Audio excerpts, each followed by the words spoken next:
Dear all participants, ladies and gentlemen, welcome back to Gadjah Mada International Conference on Tropical Medicine 2022, Day 3. And now we're moving on to the Symposium 9 under the topic of Community Engagement and Ethics. This session will be moderated by Mrs. Bekti Andari from World Mosquito Program. And here it is the profile of Mrs. Bekti Andari. She is a specialist in communication and engagement with over 10 years of experience and a range of diverse projects and communities across Asia. She has extensive experience in obtaining support from communities with diverse backgrounds.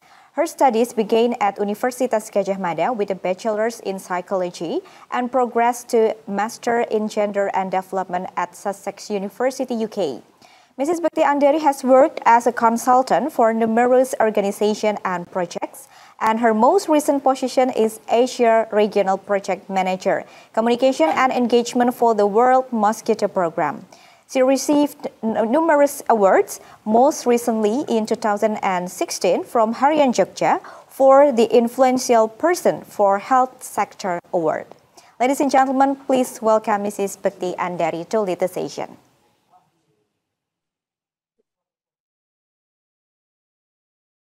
Thank you very much, Ms. Ada. So good morning, afternoon, and evening, ladies and gentlemen. Welcome back to the third session of GAMA-ICTM, session day 3. My name is Bekti Andari, and I'm going to be the moderator for this session. In today's session, we have heard the update of the Wolbachia intervention across the world, and with promising results. Community and stakeholder engagement is one of the key factors of success to the implementation of Wolbachia. And for that, we have 3 speakers today who are already with us. The first one, we have Professor Mohammad Hakimi from Universitas Gadjah Mada. Second one will be Alani from the World Mosquito Program Global. And last one, Citra Indriani from the World Mosquito Program Yogyakarta. I'm going to be moderator for the next 75 minutes, and all speakers will have talk for 20 minutes each. And all of the speakers have presented their topic. We will have 15 minutes for discussion, question, and answer. For your information, our audience are from researchers, scientists, students, lecturers, health professionals to community and communication engagement practitioners. So it's quite various background. And I'm inviting all the audience to share and raise a question, comment, and you can type your question and comment in the chat box. I'm going to read them for you and facilitate the discussion with the speakers. And now, can we go to the first speaker? I'm going to invite Prof. Hakimi, but prior to that, we'll read Professor Hakimi's result. Professor Hakimi has exceptional expertise in obstetric and gynecology and extensive experience as an evidence-based practice expert. He is one of the professors at Universitas Gadjah Mada who has published various scientific publications on a national and international scale. He began his education in the Faculty of Medicine, Universitas Gadjah Mada, then studied at the Obstetric Gynecology Specialist Doctor Education Program at University Gadjah Mada. He has actively authored numerous journal articles cited thousands of times. This year at GAMA-ICTM 2022, Professor Hakimi will present on ethical issue on community concern. Professor Hakimi, the next 20 minutes is yours.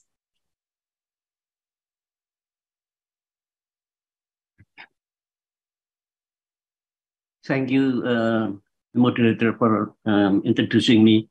Ladies and gentlemen, I will be presenting about the ethical issues on community consent. Yeah, I think we are all familiar with this slides, what is consent. It is the process by which prospective participants indicate their willingness to take part in research and then give permission for researchers to undertake acts on them that are necessary for the research. And we are also familiar with informed consent. Yeah. this decision to participate is made by a competent individual who has received the necessary information, has adequately understood the information, and after considering the information, arrive at a decision without having been subjected to coercion, undue influence, inducement, or intimidation. But even at the level of individual, now it's becoming complex, because like in research in infectious disease, now there is a concept of a patient as victim and factor, atau PVV. Not only patients, but others, which they call third parties, might be infected, put at risk of infection or left unprotected from this risk. Then the question raised whether we should also look for consent from them, from the third party. Okay. Then coming back to the main issue in what is the community consent? Voluntary consent was mentioned in Nuremberg Code, which is the first set of ethical research principles for human experimentation. Discourse on community consent came in the 1970s when stimulated by controversial land use, mining, and dam building project in developing countries that had not obtained indigenous communities agreement. The principles of community consent stipulates that communities have the right to participate and give their free, prior, and informed consent throughout the project life cycle. Many important ethical questions depend upon the meaning of community, but the word typically has no clear, consistent usage in public health, either as a social concept or as an ethical value.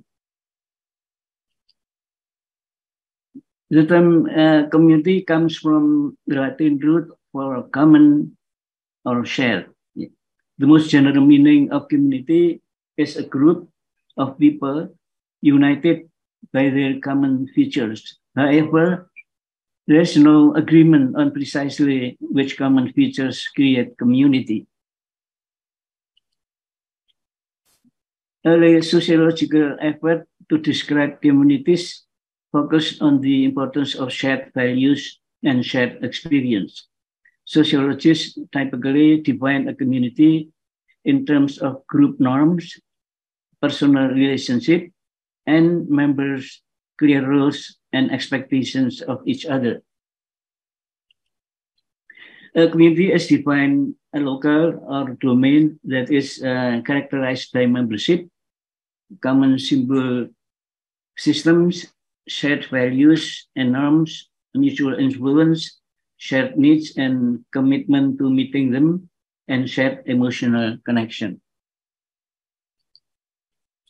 The definition of community is complex and loosely used, but always includes some concept of a group or aggregate of people who interact with each other, are interdependent, and have something in common, and who understand or define themselves to some extent as belonging to this group.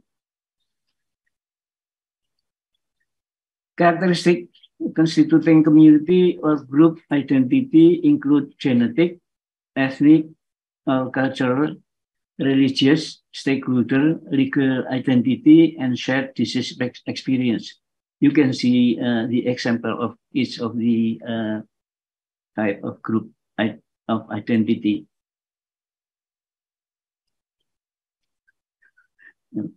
Can a community have a moral status so that it can sensibly be the subject of bioethical reflection and analysis?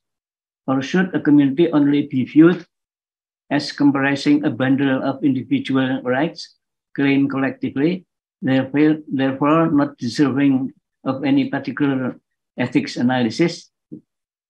This is not a simple question. Another approach is to identify the moral status of a community, is to make a distinction between the community as agent, that is the subject or the actor, and community as a patient, that is a deserving recipient of ethical consideration. Various verbs are used in the literature to describe the content of a community input in addition to consent, such as agreement, approval, or permission. Eliminate Dengue project uses engagement and communication. Verbs such as to consult are also used, suggesting that a community can be given a more interactive role than simply being a consenting or dissenting gatekeeper, and that varying power relationship can exist between a community and researchers. Who should take a decision on behalf of a community? It could be a council of elders, a village council, the design authority, the designated authority, the community leader, a community representative, or a community proxy. Conducting research in an economically disadvantaged community must be responsive to the health needs and the priorities of those involved in the research, with the resulting benefits being fairly shared and available to the population or community.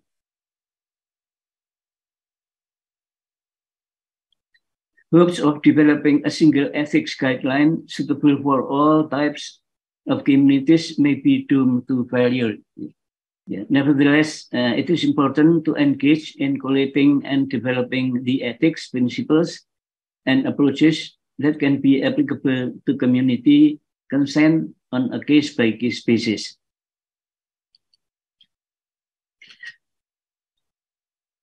Mirroring the principle of respect for persons that underlies informed consent, a backbone for community consent is the principle of respect for a community.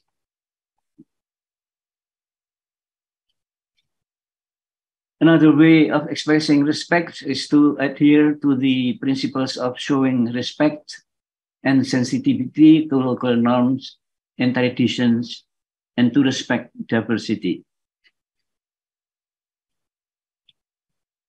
Both the act of conducting research and the results of research can create an exacerbate vulnerability. For example, geneticists and other the so-called omics scientists increasingly direct their research toward a specific community, searching for genetic or genomic determinants of disease. If the research identifies that some people have a disease predisposition, then the result can be a vulnerability to employment and also to insurance discrimination.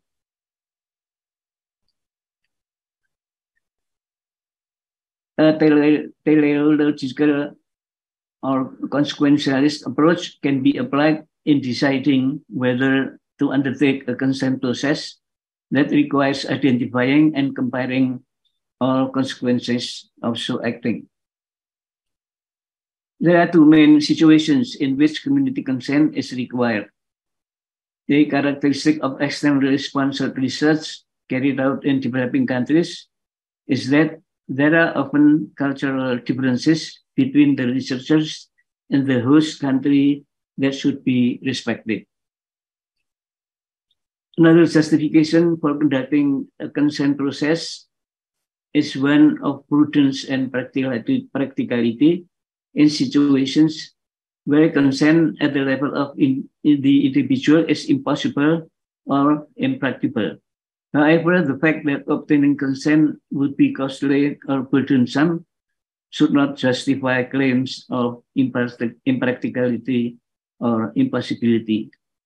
Where community consent is applicable, it can be viewed as a supplementary tool, but never a substitute for individual consent to participation.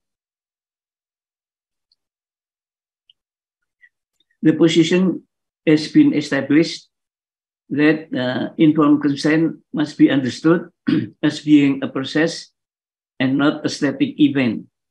The same can be asserted regarding community consent, particularly in the context of a research in a developing country. The terminology used to describe the relationship between community and the research team includes a partnership, a consultation, a participatory process, a shared responsibility, and a community as party in negotiations. This terminology suggests that a good community relationship is rather long-term and interactive compared with the consent being conducted as a closed process. Yeah, in conclusion,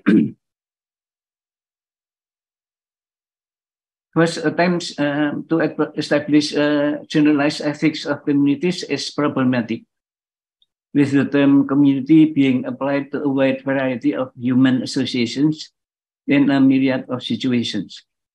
The feasibility of entering into a consent process with a community may also be difficult due to the considerable differences in the cohesion and structure of communities. However, practical obstacles do not nullify rights, but demand flexibility and sensitivity in trying to find ways to express the right that are due. The form and timing of consent needs to be reviewed according to the cultural and traditional norms that are prevalent in a research context. A consent process can fulfill a number of principle-based duties and perform a number of practical roles.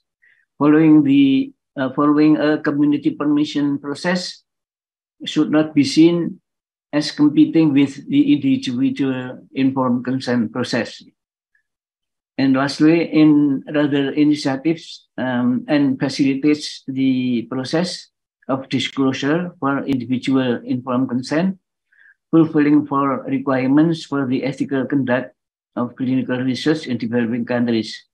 That are the need to establish collaborative partnerships, the minimization of risk to the community, disclosure of information, and evidencing and demonstrating respect for others, respect for subjects. Thank you very much for your kind attention.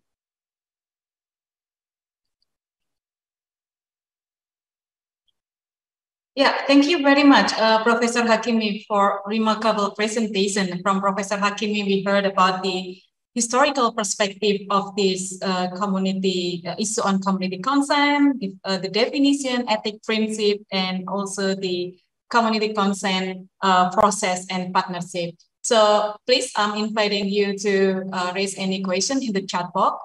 Well, let's go to the next speaker. Let me introduce Alami. Alami is a community engagement leader and practitioner. He has over 15 years of experience leading global organizations as they engage with communities. He began his studies with a Bachelor of Geology and minor in Computer Science at the University College Dublin and progressed to a Master of Geology and Computer Modeling at Keele University.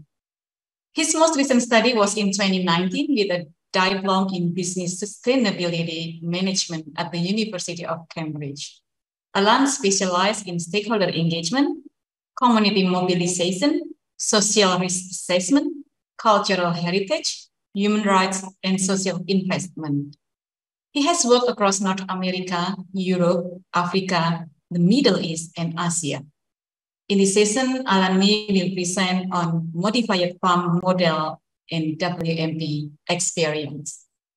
I'll hand over to you, Alan, for the next 20 minutes. Okay, thank you, Bekti. Thanks to the organizers for the opportunity to speak today on the World Mosquito Programme's approach to community engagement. Let me just get my bear with me a second. Just trying to get my presentation.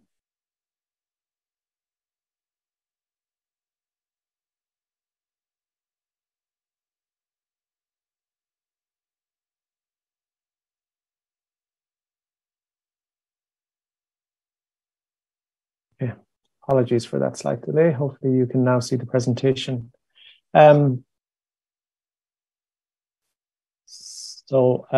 Sorry, you can see the presentation now. I want to thank the organizations for the opportunity to speak on our approach to community engagement. Today, I'll provide a high-level overview of the public acceptance model, the principles that underlie it, and what methods we use in our projects. We will then look at how we assess community acceptance and what results we see from around the globe. And finally, we will look to the future of the public acceptance model.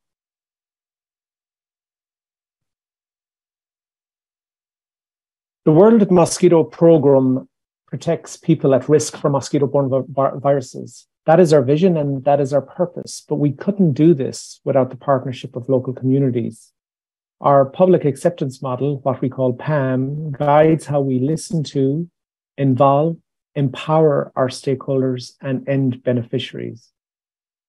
As part of PAM, we use a wide range of stakeholder engagement techniques from across the stakeholder engagement spectrum and work with communities to design our engagements long before any mosquitoes are released. A key principle of all our projects is that we only progress to mosquito releases when we have secured strong community support. But why do we engage?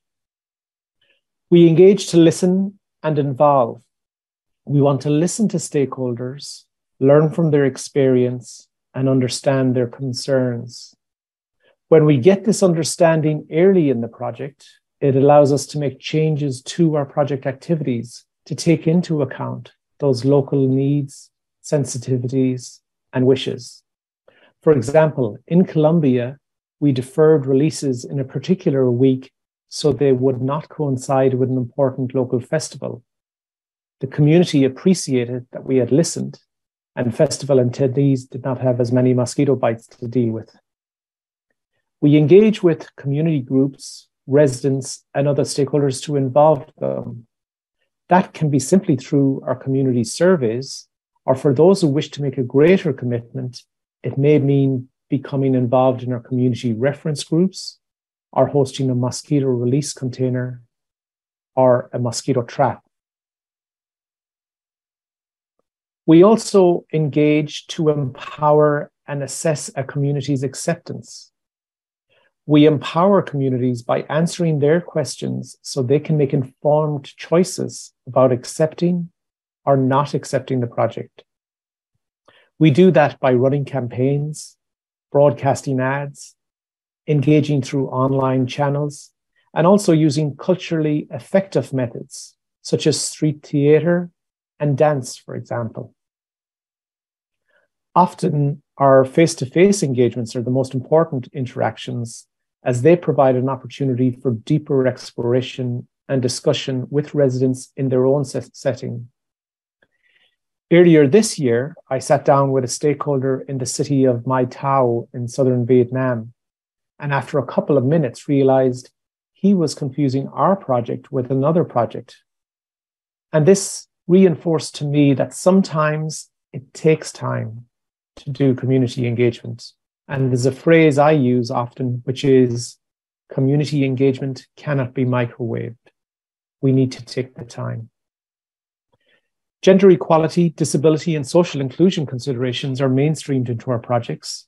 So, for example, in Vanuatu, we worked with the Society for People with Disability to provide easy-to-use tools and information so they could contribute along with all the other community members in delivering positive public health outcomes in their community. We also engage to assess the effectiveness of our communication and engagement methods. We do this assessment at the beginning of our preparation phase so we can change our campaigns to meet the needs of the community. Most importantly, we assess the level of acceptance in the community at a pre-release stage, and that feeds into a go, no-go decision regarding the releases of Mosquito in their community. Finally, we engage to support the releases of mosquitoes and to support short and long-term monitoring. At WMP, community engagement is about establishing participatory partnerships with local communities. And in many projects, that means the active involvement from communities with releases and monitoring. One local example is working with the health cadres in Yogyakarta to distribute mosquito release containers to households. Getting residents to hold a mosquito release container or a mosquito trap won't happen without meaningful engagement. In those projects where we don't have community involvement in mosquito releases, we make sure residents have an opportunity to see and experience what our deployment methods will be like, whether that be adult releases from a container or for a drone, as we've done most recently in Colombia. So let's now take a look at the principles and methods that we use as part of PAN and how and when they get deployed in projects. Saying what we do and doing what we say is key to building trust with communities. And our PAN principles guide how we act day to day, week to week, and throughout the project. So we are responsive. We listen for and respond to requests, queries, and concerns people may have. As shown earlier, listening is a source of input into the design of project activities and an important source of learning for WMP. We are respectful. We care for the community, its people, and their interests and concerns. We are respectful of the cultural heritage of communities, both tangible and intangible. So this can mean avoiding certain sensitive locations or changing the timing of releases to avoid sensitive local events, festivals, and feast days. We are transparent. We are clear, open, and honest when we listen to and talk with residents. We are inclusive. We work to include everyone and seek diverse inputs because we know our vision of a world free from the fear and suffering caused by mosquito-borne diseases can only be achieved when WMP integrates gender equality, disability, and social inclusion considerations into our engagement approach. We make sure our communications are accessible in multiple languages and through multiple channels. For those without internet, radio, or TVs, we often use methods like our bike parades, which we've used in Vietnam and Colombia, to raise awareness in neighborhoods. In Brazil, we work with many indigenous groups and take part in tribal meetings to ensure they can learn about and also participate in our programs. We have flexibility to use a variety of methods depending on the local project needs, but overall, the same process in our public acceptance model is followed. The first step is that early in the project, we work to develop an understanding of the local community. So a community profile is built, and this provides a detailed picture of the social environment, which then can act as input to our project design. A baseline survey acts as an assessment of where the community is in terms of awareness and acceptance, and that can then be used to tailor our communication and engagement plan. And as we build this understanding, we establish an incident management system to register and respond to concerns, queries, and feedback the community may have. This is a key aspect of how we provide access to remedy, which is a fundamental right of communities. Secondly, we create awareness. We want to make sure the community have a high level of awareness and the knowledge about us and our projects. And so we use a variety of methods to inform them. We deliver a targeted campaign through traditional and social media, so people have the information they need to make informed choices. We engage broadly to ensure all people have access to information. And we pay particular attention to women, people with disability, Indigenous people, and vulnerable groups who often can be excluded from mainstream engagement campaigns. We host a range of events where people and communities can meet us face-to-face and have hands-on experiences of our technology for deployment. Next, we are keen to move beyond just informing and consulting people. We want to involve them in our projects, and that can happen in a number of ways. We establish a community reference group who provide oversight and advice to us through the preparation and release phases of our projects. And we, of course, as I've mentioned, connect with residents.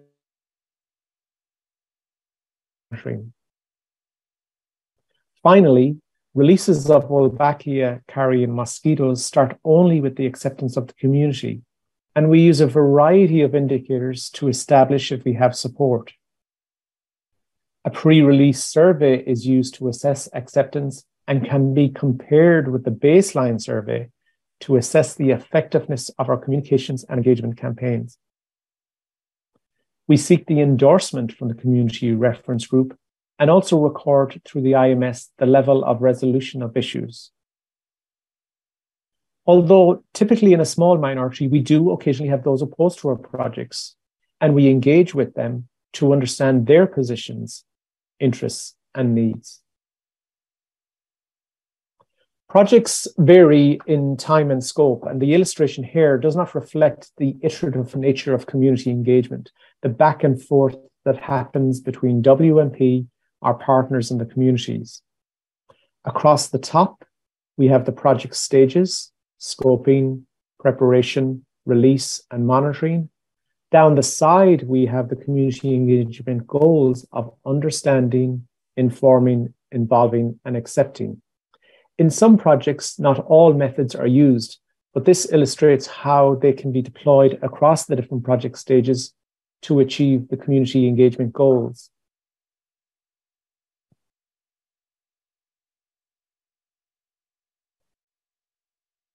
So, we have demonstrated the benefits our programs can deliver, but we only do releases with the broad support of the community.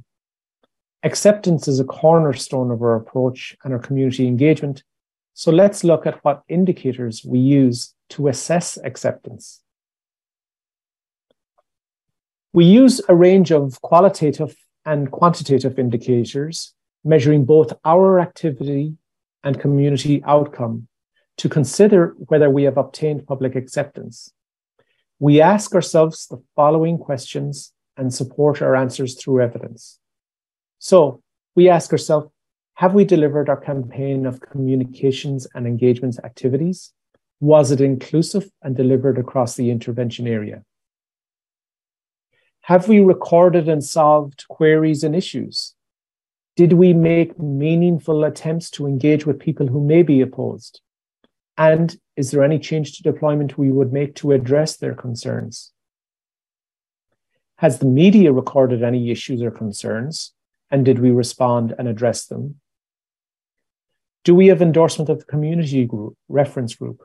Did they highlight any concerns, and how might we change deployment to deal with those concerns? We also ask, what awareness and acceptance levels have we gained? Are we comfortable that there's no more we could do to increase these levels? Many of these are due diligence indicators, which allow us to ensure we have done everything possible to gain acceptance of the community.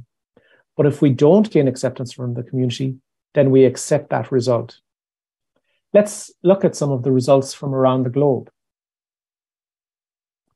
Acceptance, as mentioned, is assessed through a range of indicators. But here are the acceptance levels from across the globe as measured by our independently conducted pre-release surveys. What we find when we assess acceptance levels is that they are very uniformly high across the globe. These acceptance levels are high even when awareness levels are not as high. This could mean that even if people don't understand the detail of the Wolbachia method, our community engagement builds a high level of trust, allowing people to accept the method without full awareness of the detail. And this is a topic we're currently investigating further so we can understand more about the relationship between awareness and acceptance.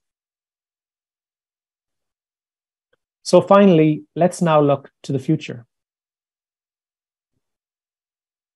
When I look to the future, I see many questions, challenges, and considerations for our public acceptance model.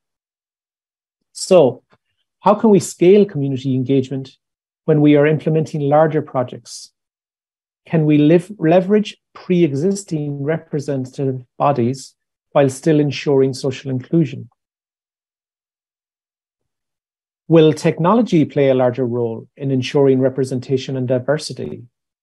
But if technology does play a larger role, how do we make sure we engage stakeholders on the disadvantaged side of the digital divide?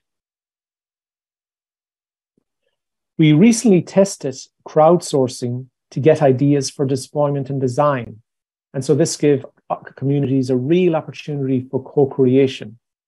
What other new innovative practices should we adopt to work with communities?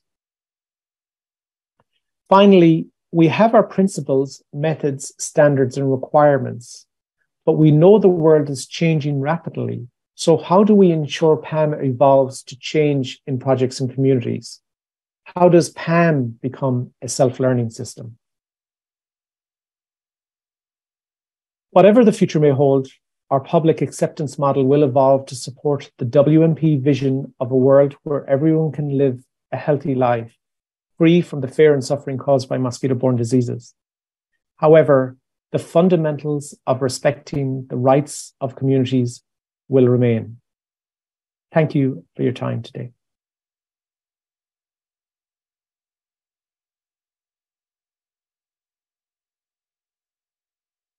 Yeah, thank you, Alan. It is very insightful presentation, and thank you for sharing with us the World Mosquito Program experience in implementing public acceptance model, from the engagement framework to PAM in practice up to the how to measure public acceptance.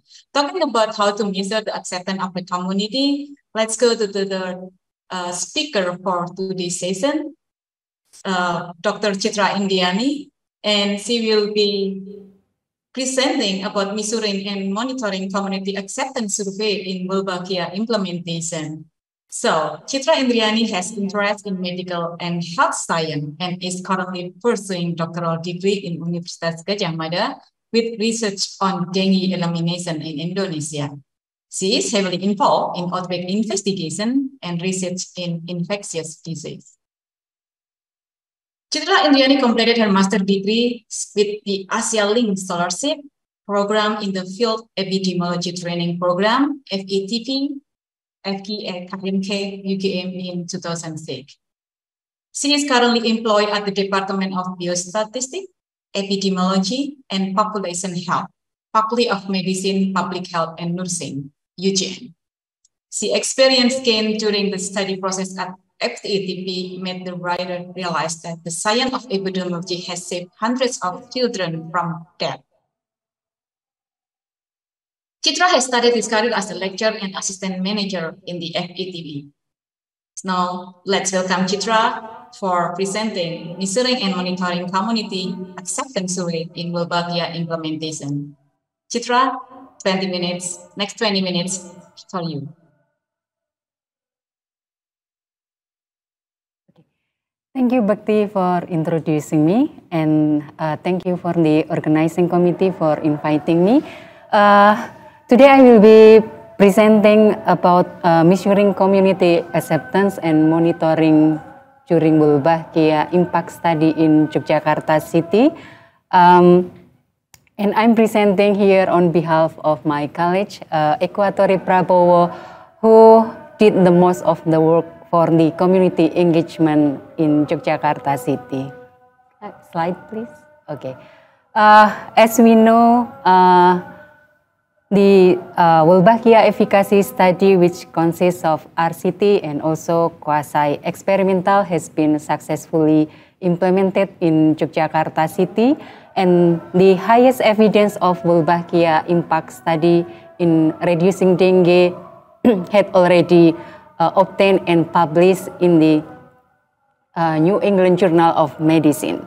And behind this successful implementation, we barely had a high community acceptance, which play as a cornerstone for the deployment of Wolbachia infected Aedes aegypti. So the community engagement model and timeline, this is actually already explained by Alan May, the public acceptance model. And during the study, we are having the raising awareness and quantitative survey, issue management system, and community reference group as model for the community engagement during the study.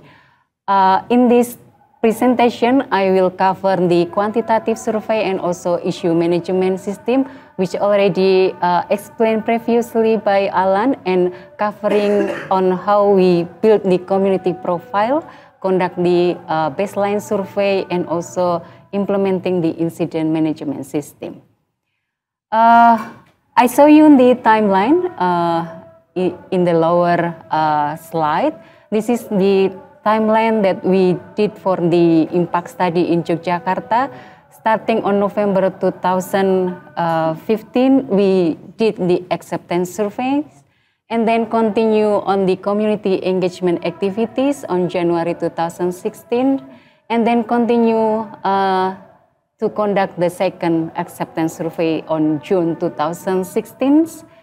And then on August 2016, we start releasing the Mosquito on quasi area.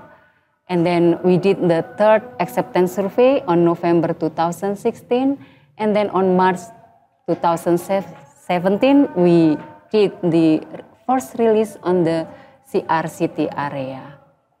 And then the monitoring of acceptance through the stakeholder inquiry system or the issue management system, we started on actually on early January 2016, but documented systematically on August 2016. Next up. Yep. So for this survey, our aim is to identify community preference on how we communicate the research, and also how decision-making process in the community level is preferred by this community, and also to give a temperature on the acceptance of Wolbachia as a new technology that will be implementing in Yogyakarta. So in this survey also as our year for listening to the community. We did the periodic cross-sectional household survey with the method for the two-stage cluster sampling for the methodology for sampling, and the cluster defined as RT. RT is the smallest administrative area in the city, which consists 30 to up to 50 households. And we decide the cluster size is 12 households per cluster. The inclusion criteria include the household who live in the Yogyakarta city for a minimum of 1 year. We use the ODIGA for collecting the data, and also use a structured questionnaire with the updated questionnaire in each survey. The non-WMP employee was recruited for enumerating those survey. So this table shows the basic characteristic demographic of the participant. And we can see here the sample size for the November 2015, we have 587. And on June 2016, we have all of the area in Yogyakarta city for 862. And in November, we only survey those in the CRCT area, because in the quasi area is already started the release of the Wolbachia infected mosquito. And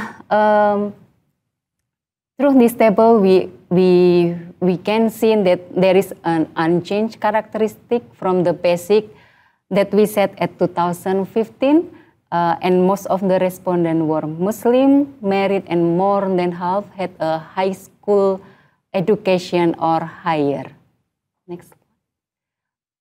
So what do we have with the awareness of Wolbachia technology? The question is about, have you ever known or heard about technology for controlling dengue named Wolbachia technology? As we seen here on 2015, about 15% of the respondents mentioned that they know and heard about the Wolbachia technology. Because in the previous phase, in the phase 2, as we know before we do the impact study, we set up a small-scale deployment, and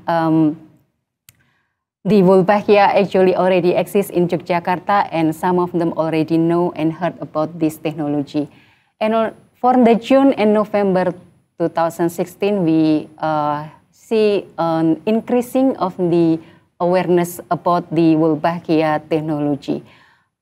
June 2016 is the period before we start releasing the quasi area, and November 2016 is the time before we releasing the Wolbachia in the RCT area.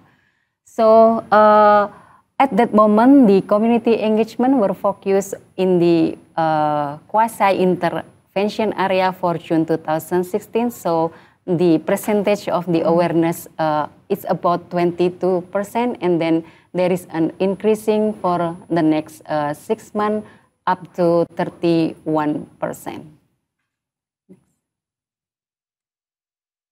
And about the negative impact of Wolbachia, in this graph we can see that for those who did not aware to Wolbachia technology, actually before we applying this question, we give them a set of standard information for those who never known about Wolbachia, and then ask them regarding their perception on the negative impact of Wolbachia. And this graph show us that we have a decreasing number of respondents who thought that Wolbachia has a negative impact to human, animal, and plant. For 2016 June and November survey, and also those who has no opinion is also decreasing, and it shifted to the perception that Wolbachia has no negative impact. Regarding to the community support, we raised a question about, will you participate in the implementation of new technology Wolbachia in the context of research for dengue control in their area? Through this survey, we also know that near 70% of the community are willing to participate if the Wolbachia for dengue control is going to be implemented in their area. Both in the baseline and in the second survey, has more than 60%, but if we break down the June 2016 survey only on the quasi intervention, we can see the previous slide, please. Yeah, we seen that the community support is even higher, more than 90%. Next slide. And then we assess also about the acceptance on June and November 2016 after we do several community engagement activities. And when we conduct the second and third survey, and we see also more than 60% of community were agreed if the new technology and Wolbachia is going to implement it for dengue control. But still, we have some people that not accepted the implementation of Wolbachia due to the increasing of mosquito population, haven't know about the benefit, or there is no evidence yet about it, and also nuisance because of mosquito bite, and only less than 10% mention about fear. And this slide is showing us about the preferred methods for communicating Wolbachia research. So the preference, the methods that they prefer is a community meeting. This is the most highest preference by the respondent, and then continue by the mass media or poster, and the last one is through the online media or social media. And we can see here the community meeting through the 2015 up to November 2016 survey is always be the most preferred method. And but we can see also on the online media and also poster, there is an increasing number of online media preference or social media preference. And also for the mass media or poster, there is a slight increasing preference.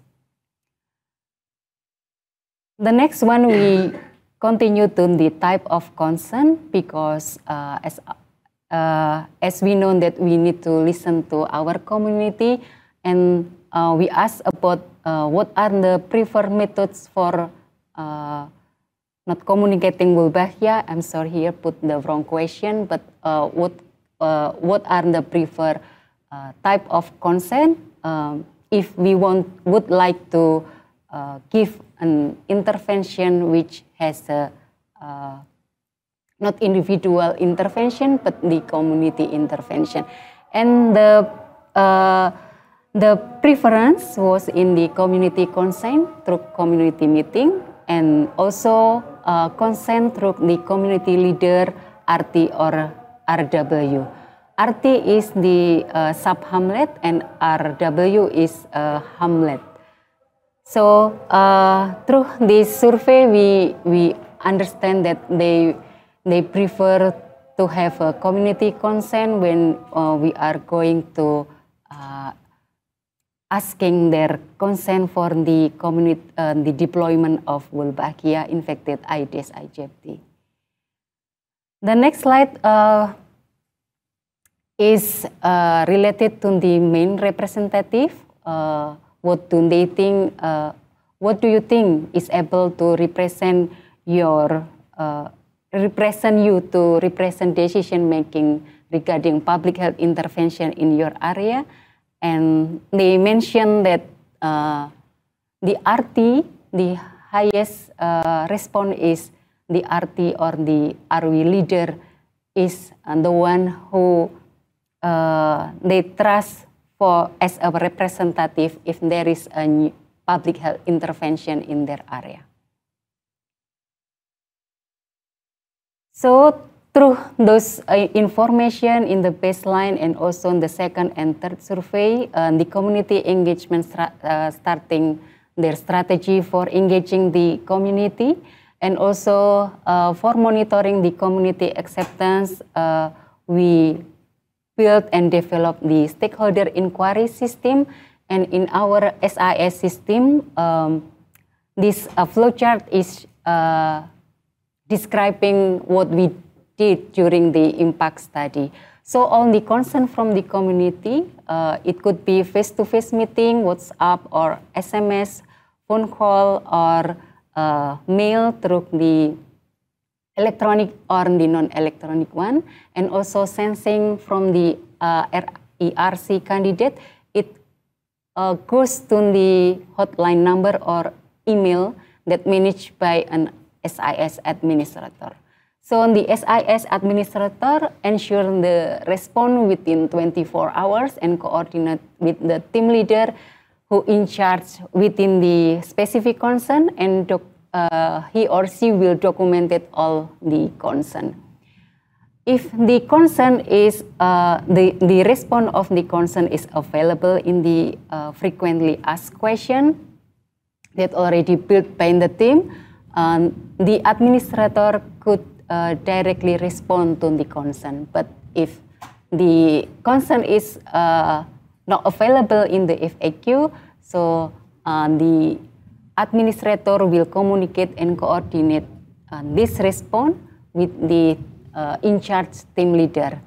And the response could be directly go to the community, or it goes back to the SIS administrator. So with the 90 field staff involved in the study, we try to capture all concern, and also any concern goes to the leader, and coming from the stakeholder will be captured through this system. Next slide. Yep.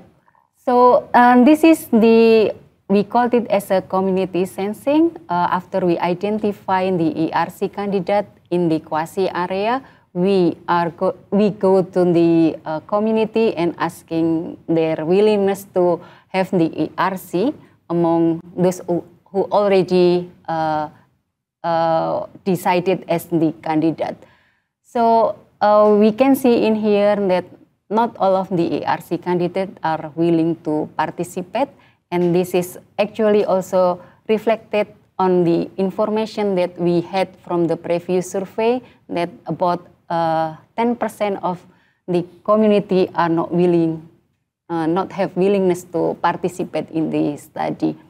But then also we conduct the sensing in the surrounding area of the ERC candidate about their willingness to participate in the in hosting the ERC packet, and then this is actually as is a backup plan if the ERC candidate is not willingness to participate. Is there any another community who wants to become the ERC hosting?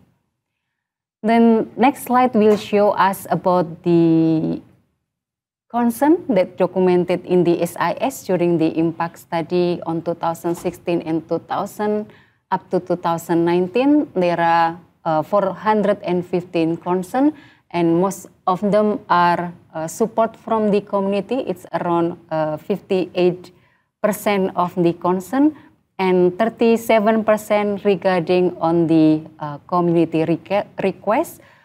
Could be socialization in their area or a legal document related to the research.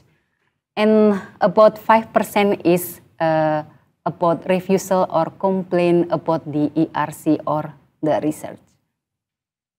In summary, we documented a high acceptance on the implementation for a new technology that aimed to combat dengue, which already is a major public health problems for Yogyakarta city community. And our community engagement strategy with considering Javanese culture context during the deployment of Wolbachia was able to maintain the acceptance, which play as the main key for the successful deployment of Wolbachia infected Aedes aegypti in the research context. Thank you. I fly back to moderator.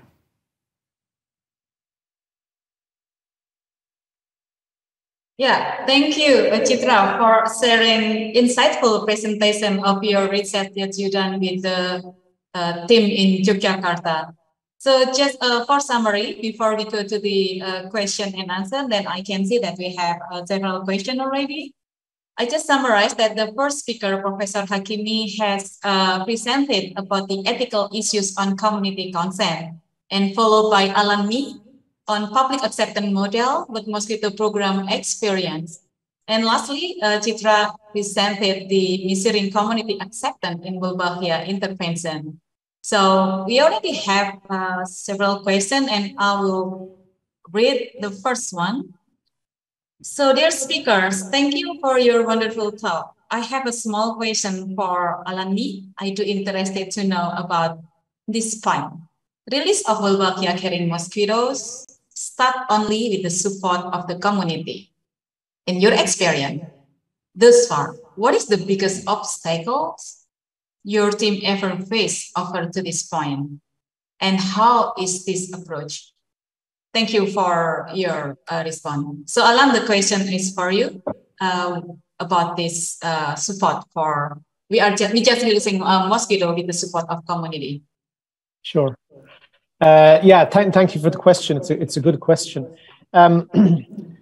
Look, I think one of the activities we spend a lot of time on is just the community engagement, making sure that people's level of awareness is increased, because once we increase the level of awareness, then we can have meaningful discussions with them and they can make informed choices.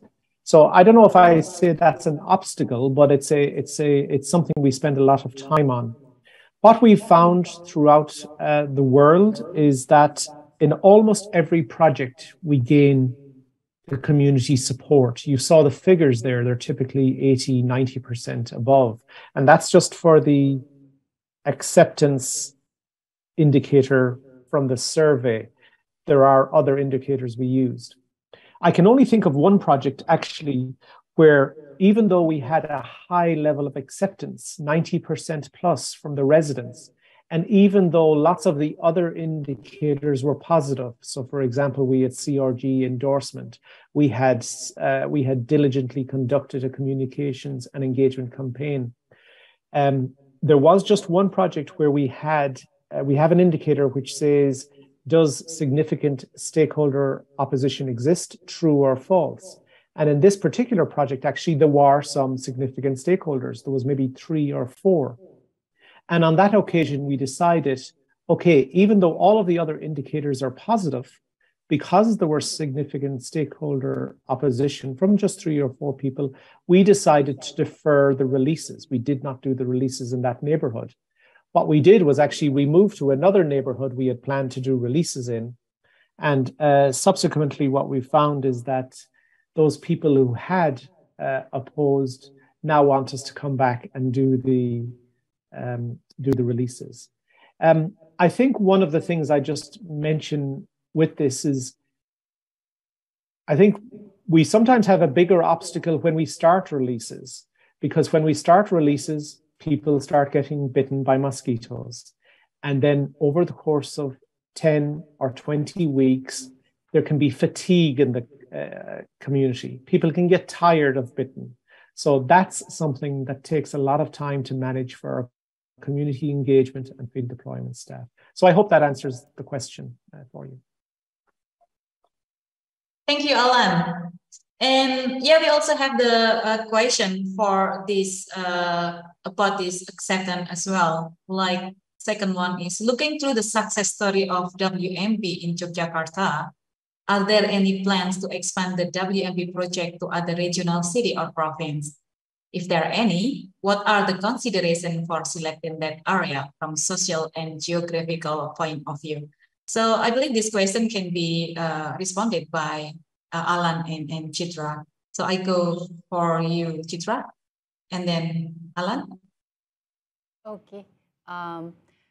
Thank you, Bekti. So yes, of course, because the successful of the efficacy Wolbachia is coming, and we already experienced with the dengue epidemic, recurrent dengue epidemic for decades, and Wolbachia shows a promising control for the dengue, and we hopefully that this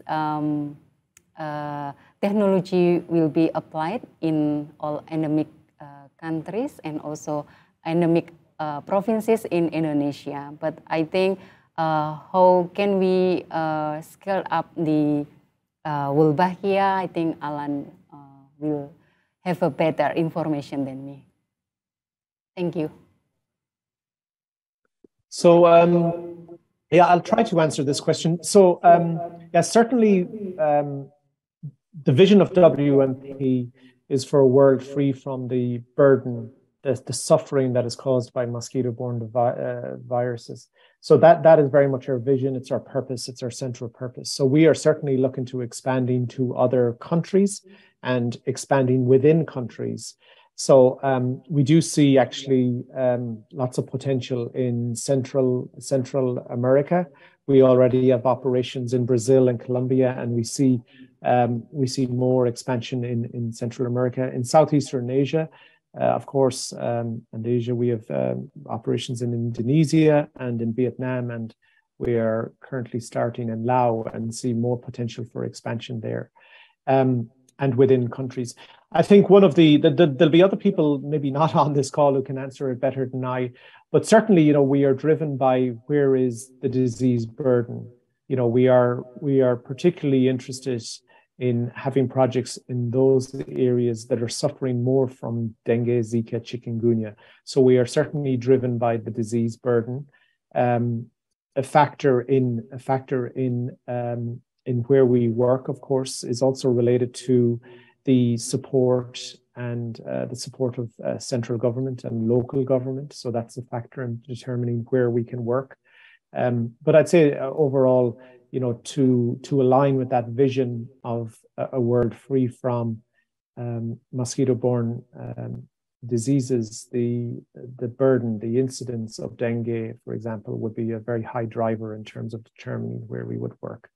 So that's my response. Probably other people in WMP can maybe give a more full response. Yeah, thank you, Alan and Citra. Yeah, before go to the third question, I'm interested to raise also a question from me. It's okay, yeah, moderator asking question as well. Yeah. So the first question is asking about this release Wolbachia will be only happening with the support of community. Well, in the first speaker, Professor Hakimi, mentioned that there is some consideration when we would like to apply the collective or community consent. So, Prof. Hakimi, I would love to hear more from you. How do you see the future of this community consent in this, or what do you think the acceptance model that we could use for this similar implementation or application of Wolbachia?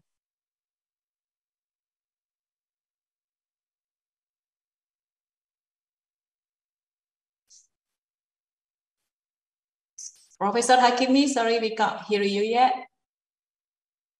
Yeah, I'm sorry, I didn't get the point of your question. Could you please say it again? Yeah, so at the moment we are implementing the public acceptance model for scaling up the Wolbachia implementation, and we see that this can be also the similar model to the community consent. Well, you already raised some consideration if you want to implement the community consent in the public health intervention like Wolbachia. How do you see the strategy or the future of implementing the community or collective consent in the similar project? Okay, from the IRB or ethics committee points of view, then it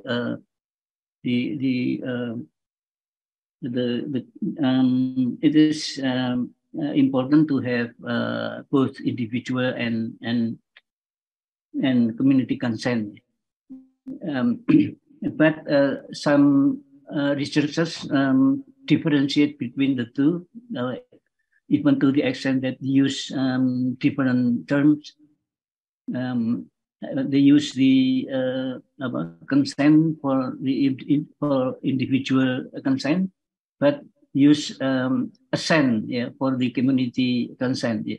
Assent. This is the reason is that both have different ethical aspects, and it's like in research in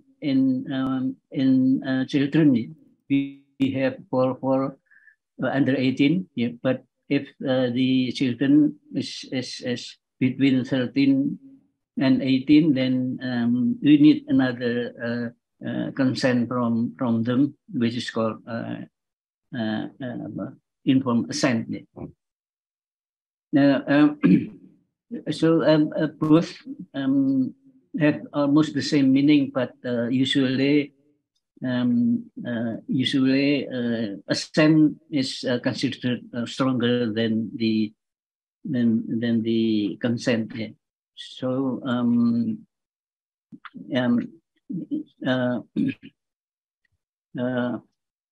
even the individual already gave their consent, but if there is no community consent, then we could not we could not include the participant in our research project.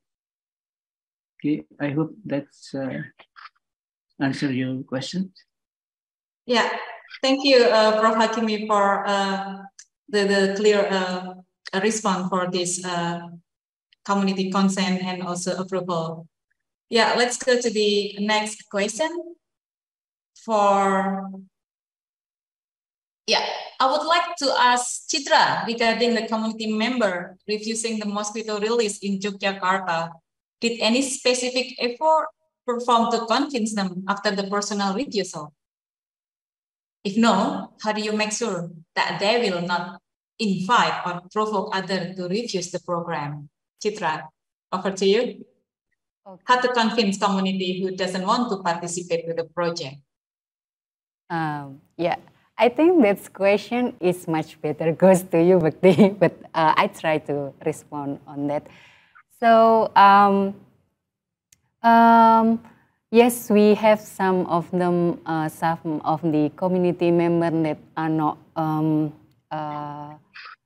not agreed for the Wolbachia as a new technology and in the context of research, but how we convince them? Actually, we try to, but then we also appreciate the other community who are already agreed and know better about Wolbachia, and we are not alone in the Wolbachia. We also involving the other community, for example, local leader, and we get approach to them, and we ask also their support in educating and communicate the Wolbachia research to those who are not able to understand about this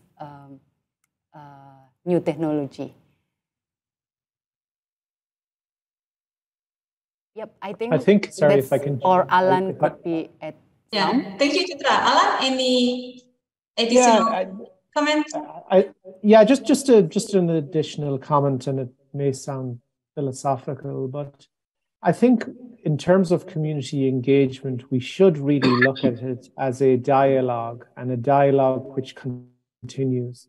So rather than just thinking, okay, we go and talk to someone and try to convince them about the project, I think in lots of projects, what we try to do is we go and talk to them, give them information.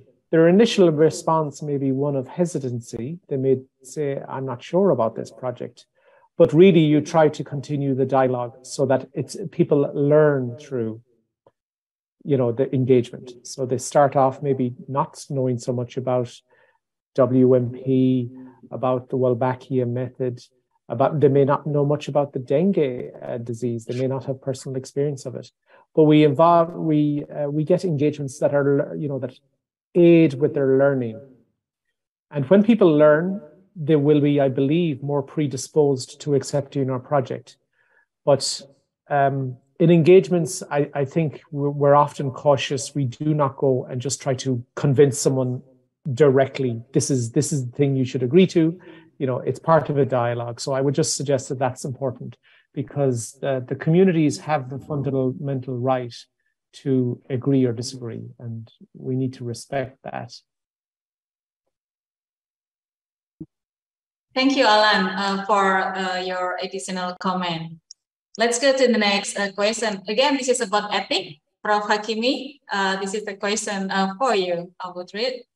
Thank you for your enlightened talk about the ethics, Professor Hakimi. Wonder to know from your expertise, is there any possibility of potential clash between ethical claims and urgent needs in the WMP project? Okay, thank you for the questions. When the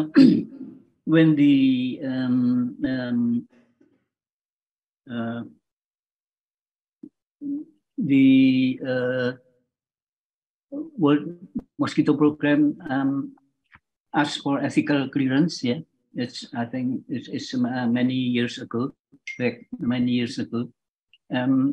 So this is a question of benefit risk ratio. Yeah. The second principles of first principles is respect for person. The second principles is beneficence, not maleficence, and the third principles is justice. Yeah. So this is a questions of benefit risk ratio, whether the benefits is greater than the risk. Yeah. And at the time, we still have a very limited evidence about the potential benefit of the intervention. Yeah. And so it is a question of theoretical benefit risk ratio.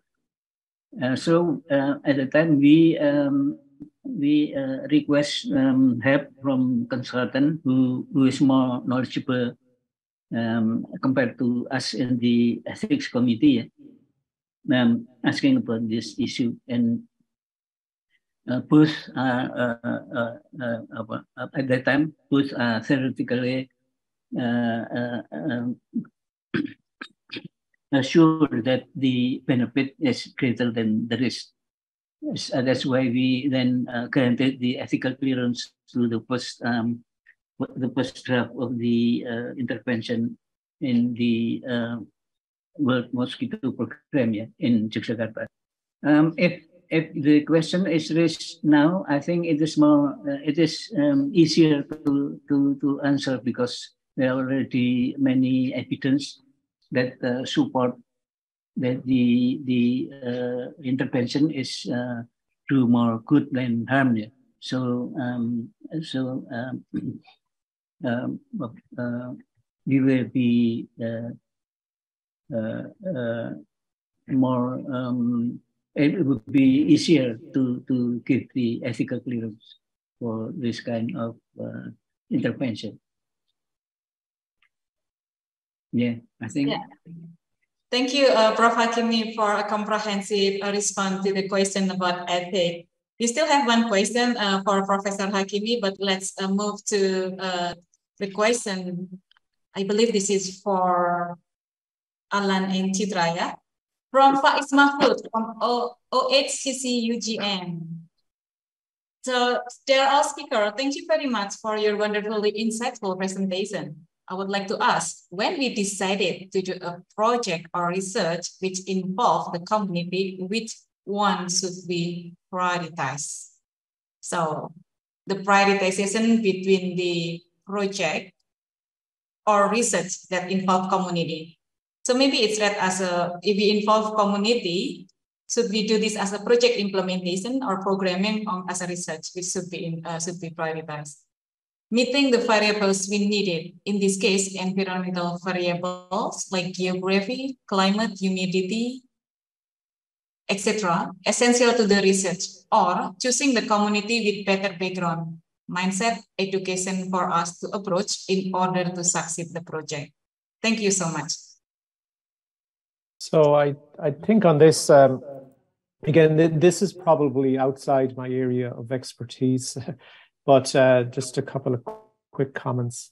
So often when we go to new countries, before we begin a pilot project or a big, a pilot project or a larger project, we will do a smaller study to understand the prevalence of Aedes aegypti, to understand some things about the prevalence of the dengue disease, etc. So we've done this recently in Asia, in a country. So we'll try to understand some of the variables, the environmental variables, I guess you would call it, the environmental and biological variables around a country. So we will do that.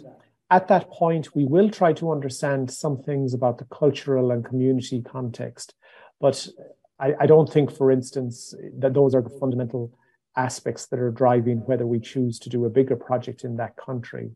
So I think it will be defined more by those environmental and biological factors, the prevalence of disease, the presence of the Aedes aegypti mosquito and other factors. So that's my sense. As I said, this is kind of probably slightly, it's definitely outside my area of expertise, but that is my understanding of how we would approach it.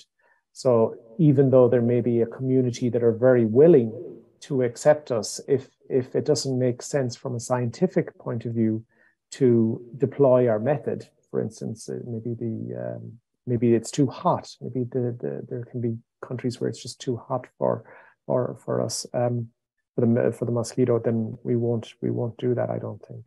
But those are my thoughts, but subject to correction by others, of course. Yeah, thank you, Alan. Citra or Professor Hakimi, feel free to add. So which one needs to be prioritized? This is like the human factor or the environment factor if we want to do the project, whether this is the research or project. No, I'm sorry. Is it about the last question?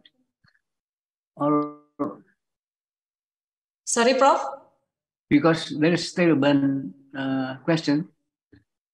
Oh yeah. We still have one question on ethic, Prof. I will be going to that question after we responded to the question from Faiz Mahfud about which need to be prioritized between the, say, like environment variable and human variable when we are doing the research or project.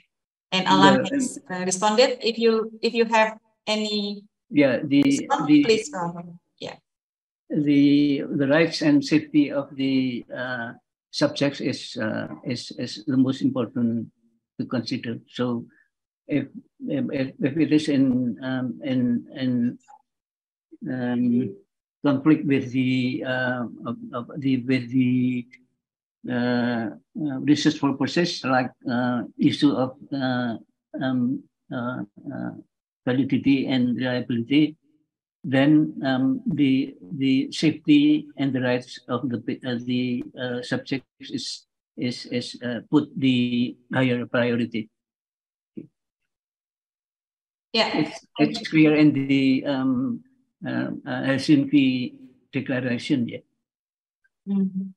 And if we apply these principles in medical practice, then doctors who involved in the research project should put the interest of the patients before the interest of the research project.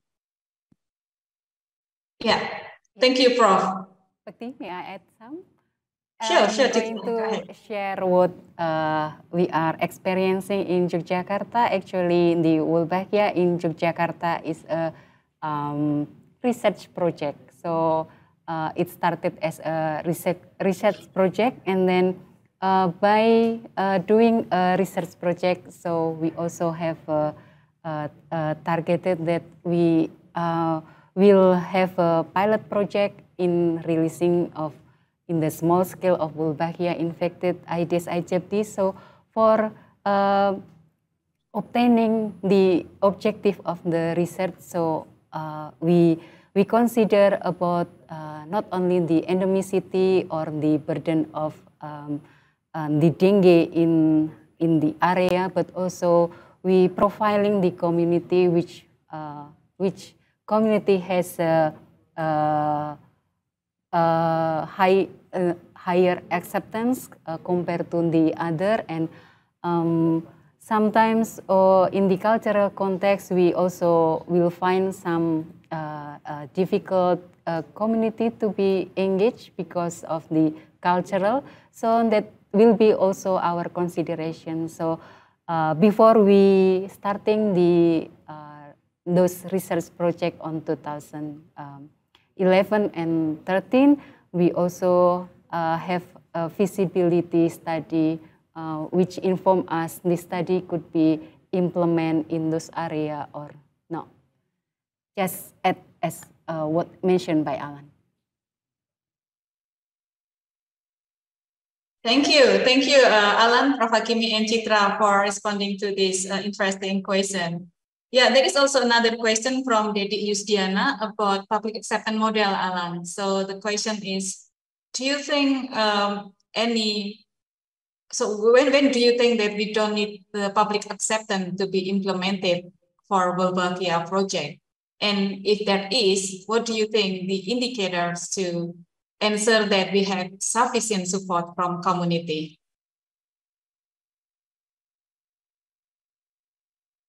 Sorry, Bekti, just so I understand, the question is, when do I think we don't need to implement the public acceptance model?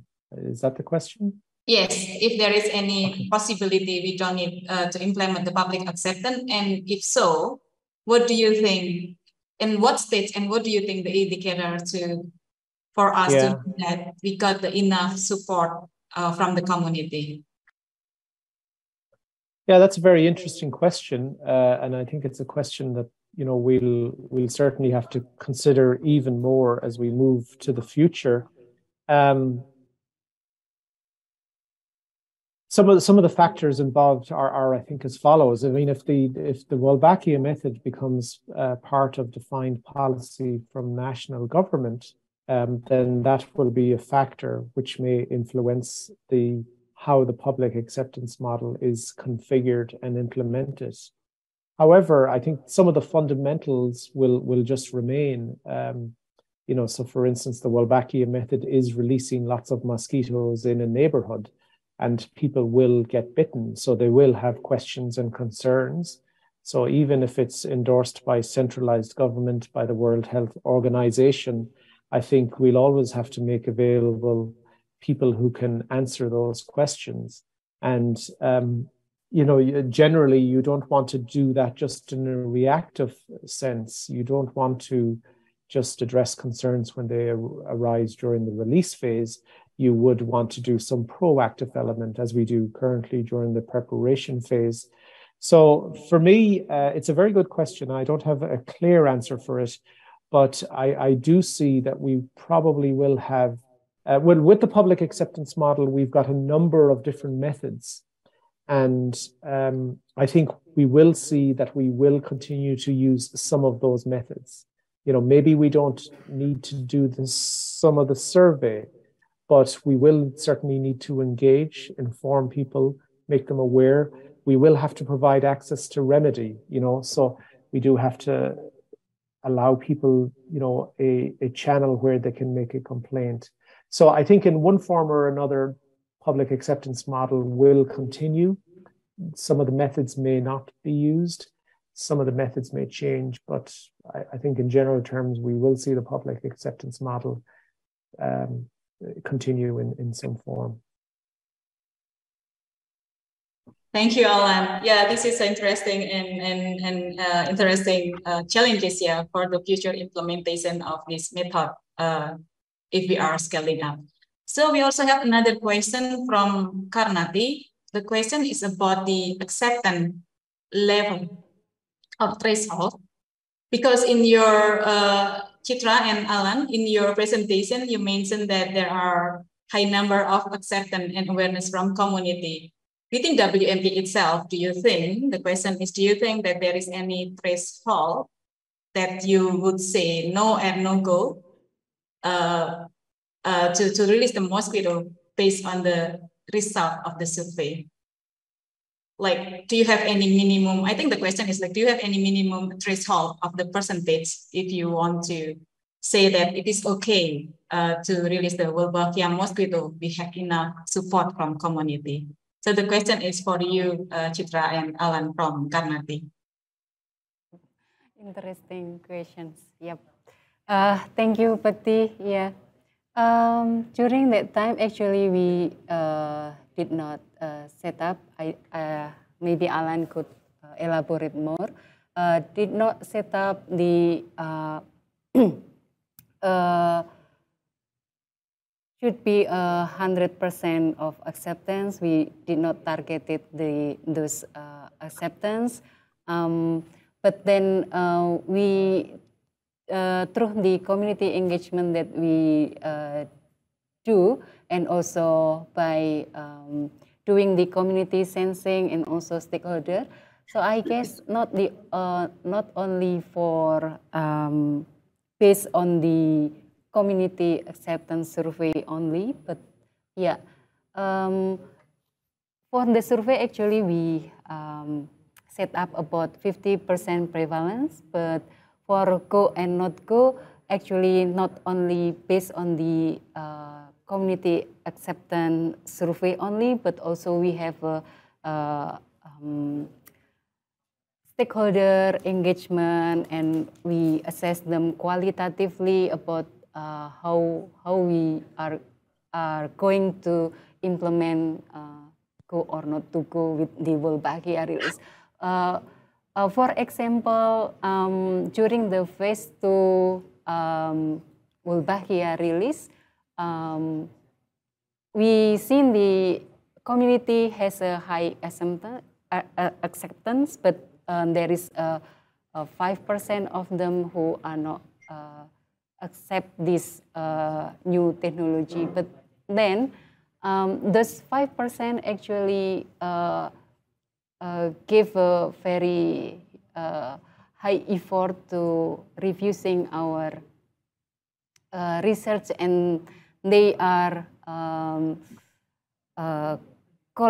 collecting a community, involving another community to review this research. But then we have a very strong community stakeholder engagement, and by that time the team is also have an advocacy and also approaching the mayor of the district, and the district also, yes, you can go, even though we have a high acceptance, those 5% could be as a opponent, become opponent, and could risk the go and not go.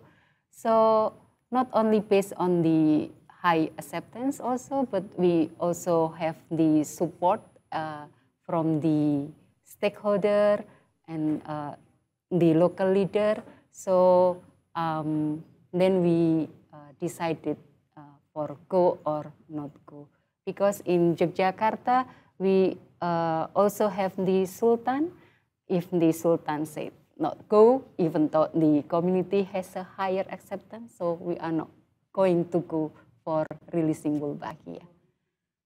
So I think that's in my answer. Hopefully I can respond it well based on our experience. Thank you, Bekti. Thank you, Citra. Yeah, it's really well addressed. Alan? Yeah, I think, yeah, just a few other thoughts. I think Citra has answered it very well. I think, first of all, the idea that we would have a specific number, a minimum threshold for awareness and acceptance, which would be applicable across different countries, is probably not likely, because the communities we work in are very diverse. They're diverse culturally, historically they're diverse. They're diverse in terms of access to literacy, access to information. So I think it's unlikely we would have a kind of a minimum standard which would apply globally. The other thing is, as Citra has indicated, there's a range of indicators, actually.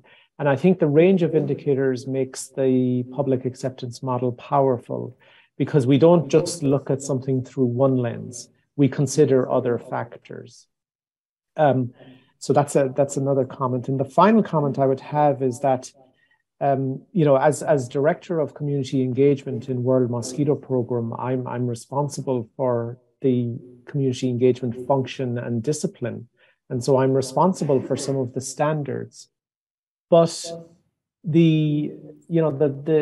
what will inform a reasonable threshold will not be someone like myself in a centralized function saying this is a threshold. What will inform that is someone probably, you know, more like Citra, who is on the ground, who is working with communities, who knows them better.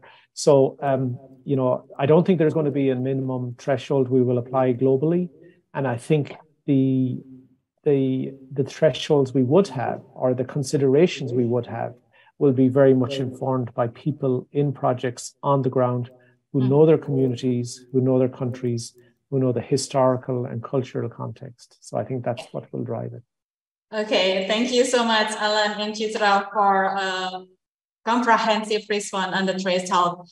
Yeah, I think this is the end of our discussion, and I would like to convey my appreciation and thank you to Professor Hakimi for the wonderful session on community consent and ethics, Alani for the WB experience with the public acceptance model, and lastly for Citra for sharing the experience of community acceptance in a Yogyakarta project.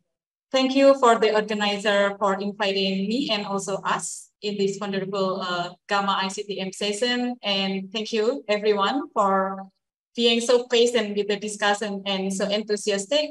And I'll hand over to Miss Eta, MC, for the closing session. Thank you.